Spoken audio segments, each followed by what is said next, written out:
ကျေးဇူးတော်နဲ့ညီတချင်းရှိပါစေ။နှုတ်ကပတ်တော်အဖြစ်ဆင်ခြင်ခွန်အားယူဖို့ရန်ယေရှုဖျားနာမအဖြစ်ဖိတ်ခေါ်ချင်ပါရယ်။ယုံကြည်သူနဲ့မငါလုံးဆိုတဲ့ကောင်းစဉ်နဲ့အတူတူကဆင်ခြင်ခွန်အားယူဖို့ဖိတ်ခေါ်ချင်ပါရယ်။ပထမဦးဆုံးမကတော့မာနဖြစ်ပါရယ်။တုတ်တန်ကျမ်းအခန်းကြီး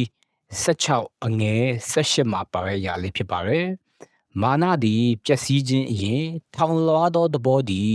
ရှုတ်ချခြင်းအရင်နိုင်နေရကြတယ်ဆိုပြီးတော့ပေါ်ပြထားတာပဲဖြစ်ပါတယ်။ဒါကြောင့်ယုံကြည်သူကမာနရှိလို့မရပါဘူး။ကျွန်တော်တို့ရဲ့အတ္တမှာအနှိမ့်ချခြင်းတရားကိုဆောင်ဖို့ဘုရားကအလိုရှိပါပဲ။ထို့ကြောင့်ကျမ်းစာမှာပြောတဲ့အခါမှာယေရှုခရစ်ကငါ၌ရှိတဲ့စိတ်တဘောကိုဒီနေ့ကျွန်တော်ကိုမှလည်းရှိစေဖို့ယုံကြည်သူမှလည်းရှိစေဖို့ဖော်ပြတယ်ယေရှုခရစ်ရဲ့စိတ်တဘောကတော့နုညံ့တိမ်မွေ့စိတ်နှိမ့်ချသောတဘောဖြစ်တယ်ဒါကြောင့်ယုံကြည်သူမှာပထမအဆုံးသောအရာကမာနရှိလို့မရဘူးဆိုတဲ့အရာလေးကိုတွေ့မြင်ရပဲဖြစ်ပါတယ်ဒုတိယကတော့မနာလိုခြင်းဖြစ်ပါတယ်ဒုတိယမကတော့မနာလိုခြင်းဖြစ်တယ်မနာလိုခြင်းဆိုတဲ့အရာကိုကျွန်တော်တို့တွေ့ရတာပဲဖြစ်ပါတယ်တုတ်တန်ကျမ်းအခန်းကြီး14အငယ်30မှာပါတဲ့အကြောင်းအရာလေးဖြစ်ပါတယ်တုတ်တန်ကျမ်းအခန်းကြီး14အငယ်30မှာကျမ်းမာသောနှလုံးသည်ကိုအသက်ရှင်စေသောအကြောင်းညူဆူသောသဘောမူကားအယုဆွေးမြေ့ခြင်းအကြောင်းဖြစ်၏ဆိုတဲ့အခါမှာညူဆူရဲဆိုတဲ့အရာကတော့မနာလိုခြင်းသူတစ်ပါးပေါ်မှာမနာလိုခြင်းဖြစ်ပါပဲသူတို့ကြောင့်ကျမ်းစာမှာတော့ညူဆူရဲမနာလိုတဲ့သဘောကတော့အယူဆွေးမြေ့ခြင်းအကြောင်းဖြစ်တယ်ဆိုပြီးတော့ဖော်ပြတာပဲဖြစ်ပါပဲသူတို့ကြောင့်ဖျားမနှစ်သက်သောအရာလည်းဖြစ်တယ်မနာလိုခြင်းကပြိုင်ဆိုင်ခြင်းဂုံပြိုင်ခြင်းမနာလိုခြင်းကိုဒီနေ့ဖျားကယွန်ရှာရဲမုန်းတီးရဆိုတာကိုလည်းကျွန်တော်တွေ့ရတာဖြစ်ပါတယ်သူတို့ကြောင့်ကျွန်တော်ဒုတိယမဖြစ်တဲ့မနာလိုခြင်းလဲယုံကြည်သူမှာရှိလို့မရဘူးဆိုတာကိုတွေ့ရတာပဲဖြစ်ပါတယ်တတိယမကတော့မူရစ်တောက်စားခြင်းဖြစ်ပါတယ်ကျွန်တော်ကိုစံစာမှာတော့အေဖာအခန်းကြီး9အငယ်18မှာဖော်ပြပါတယ်လွန်ကျူးစေတတ်တဲ့ဇပြည့်နဲ့ရင်မှုခြင်းကိုတောက်ကျူးခြင်းကိုရှောင်ဖို့အတွက်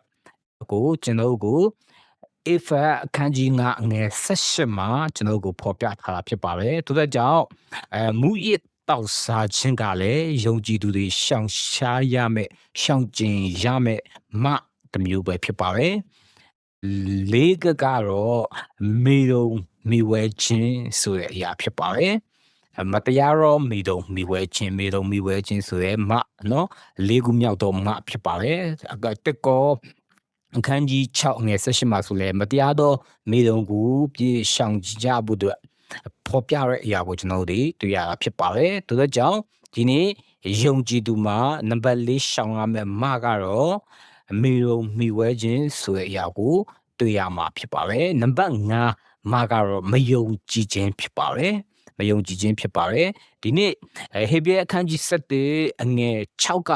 ယုံကြည်ခြင်းမရှိရင်ဖျားသခင်ရဲ့စိတ်တော်နဲ့မတွေ့နိုင်လို့ကျွန်တော်ကိုဖော်ပြထားတာပဲဖြစ်ပါတယ်ဖျားသခင်အထံကိုချင်းကတဲ့အခါမှာဖျားသခင်ရှိတယ်ဖျားကကယ်မယ်ဖျားကိုရှာတဲ့သူကိုဖျားကအကျိုးပေးမယ်ဆိုတဲ့အရာကို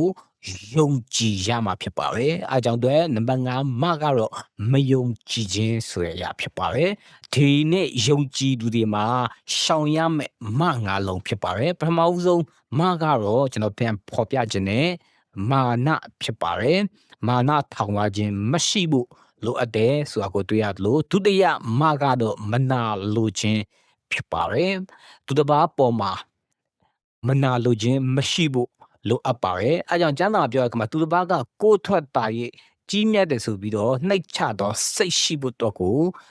တမန်ကျမ်းစာမြတ်ကကျွန်တော်ကိုတွန်းတင်နေဆိုတာကိုတွေ့ရတာဖြစ်တယ်နံပါတ်3ကတော့မူရည်တောက်စားခြင်းအကိုရှောင်ရှားရမှာဖြစ်ပါတယ်ယုံကြည်သူအနေဖြင့်နံပါတ်4ကတော့မေယုံမိဝဲခြင်းကိုရှောင်ရှားရမယ်ဆိုတာကိုတွေ့ရတာဖြစ်တယ်ပြီးရင်နံပါတ်5မကတော့မယုံကြည်ခြင်းကိုကျွန်တော်တို့အတ္တထဲမှာရှောင်ရှားဖို့ရန် လိုအပ်တဲ့ဆိုတဲ့အရာလေးကိုအတူတူအဖြစ်အနေငယ်ခွန်အားပေးပါပဲ။တို့ကြောင့်ထိုမှာငါလုံးကိုရှောင်ရှားပြီးဖခင်ရဲ့ကောင်းကြီးမင်္ဂလာခံစားရရှိဖို့ရန်ဒီနေ့အနေငယ်နှုတ်ကပတ်တော်အဖြစ်ခွန်အားတိုက်တွန်းနေတဲ့နေကုန်းချုပ်ပါပဲ။အရောက်ချင်တဲ့ပုံမှာဖျက်ရှင်တာကောင်းကြီးပေးပါစေ။အာမင်။